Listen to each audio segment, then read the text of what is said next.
कुछ महीने ऐसे ही कमाई होती रही तो वो दिन दूर नहीं जब मेरे बंटू का इलाज हो जाएगा और वो पूरी तरह ठीक हो जाएगा। बंटू दिनेश का 7 साल का बेटा था और उसके दिल में छेद था।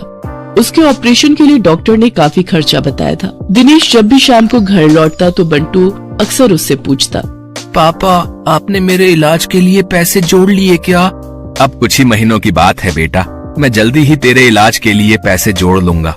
ऊपर वाले की दुआ से अपना पेप्सी पानी पूरी का धंधा बहुत अच्छा चल रहा है। सच्ची पापा? फिर तो मैं भी आपके साथ खेल सकूंगा, दौड़ूंगा, भागूंगा और आप देखना फिर तो रेस में मैं ही फर्स्ट आऊंगा।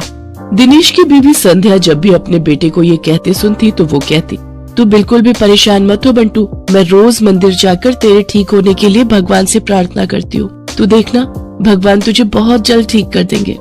एक दिन दिनेश के ठेले पर हीरो नाम का अधेड़ उम्र का आदमी उसकी पानी पूरी चखने आता है। वो नशे में होता है, तभी उसकी नजर दिनेश के गल्ले पर जाती है। किसी ने ठीक ही कहा था इसके बारे में, इसका गल्ला तो लबालब नोटों से भरा हुआ है भाई। हीरो एक ठग, शराबी और जुआरी किस्म का आदमी था। उसका काम ही लोगों को ये सब बुरी लत लगाना था। दिनेश के भरे गल्ले को देखने के बाद हीरो उससे कहता है, अरे सुना है कि तेरे बेटे को कोई बड़ी बीमारी है, है? और उसके इलाज के लिए तुझे लाखों चाहिए? हाँ भाई सही सुना है, मुझे मेरे बेटे के इलाज के लिए कई सारे पैसों की जरूरत है। तो तुझे क्या लगता है इस ठेले से तू लाखों रुपए कम समय में कमा पाएगा? इसके लिए तो तुझे कई साल लग जाएंगे। हाँ लेकिन इसके अलावा मैं और कर भी क्या सकता हूँ भाई? देख इसमें मैं तेरी मदद कर सकता हूँ। अगर तुझे हफ्ते भर में ही 5 लाख रुपए कमाने हो तो मुझे आकर मिल लेना। ये रहा मेरा पता, ठीक है ना? अच्छा अब मैं चलता हूँ, ठीक है भाई? आखिर ऐसा कौन सा रास्ता है इसके पास जो ये मुझे एक हफ्ते में इतने पैसे कमा कर दे देगा? खैर मुझे क्या, मुझे तो बस अपने बेटे के इलाज के लिए पैसे से मतलब है। एक काम करता हूँ, एक बार जाकर इससे मिल ही लेता हूँ। यही सब सोचकर एक दिन दिनेश जाकर हीरो से मिलता है। एक स्टॉल भी लगाने को मिलेगा? मंगल राम चाट भंडार बाजार, वहाँ तो बड़े बड़े लोग आते हैं चाट खाने के लिए।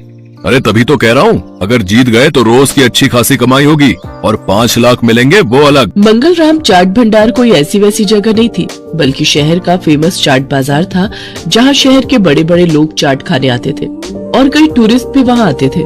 उस बाजार में चाट लगाने वालों की अच्छी खासी कमाई होती थी। लेकिन ये सब बातें जानते हुए भी दिनेश उस प्रतियोगिता में कोई खास दिलचस्पी नहीं दिखाता। मंगल चाट भंडार है तो मुझे क्या, मैं जहाँ हूँ वहीं ठीक हूँ, मुझे इन सब से कोई फर्क नहीं पड़ता। उधर भोला और राजू उस कंपटीशन के बारे में सुनकर आपस में कहते हैं, सुन भोला, इस कंपटीशन को तू जीते या मैं, मुझे कोई फर्क नहीं पड़ता, बस कोई और नहीं जीतना चाहिए। हाँ भाई, बस एक उस दिनेश का ही डर था, लेकिन वो तो हमारी कृपा से फेल हो चुका है, तो अब हम दोनों के अलावा उस कंपटीशन को कोई जीत ही नहीं सकता। अगले दिन हीरो भोला और राजू से मिलने आता है। क्यों भाई, मान गए ना मुझे? आखिर मैंने शराब और जुए की लत लगाकर उस दिनेश के धंधे को चौपट कर ही दिया भैया। तुम्हारे एक बार कहने से ही तुम्हारे दुश्मन को कैसे ढेर कर दिया मैंने। अगर वो ढेर नहीं होता तो हमारा धंधा आबाद कैसे होता भाई? उसकी पेप्सी पानी पूरी ने तो हम लोगों का धंधा ही चौपट कर दिया था भाई। तभी उनकी ये सारी बातें दिनेश सुन लेता है और अपने किए पर उसको बहुत पछतावा होता है। मैं भी कितना बेवकूफ था जो इन पाखंडियों के झांसे में फंस गया और बर्बाद हो गया, लेकिन अभी भी कुछ नहीं बिगड़ा है। मैं इन सबको मजा चखाऊंगा, मैं इस प्रतियोगिता में हिस्सा जरूर लूंगा।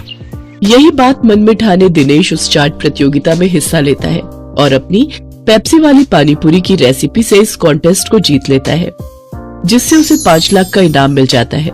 साथ ही मंगल चाट भंडार में स्टॉल लगाने के लिए जगह भी। इनाम से मिले पैसों से वो अपने बेटे का इलाज करवाता है। बंटू पूरी तरह से ठीक हो जाता है और वो भी दूसरे बच्चों की तरह खेल कूद करने लगता है। दिनेश की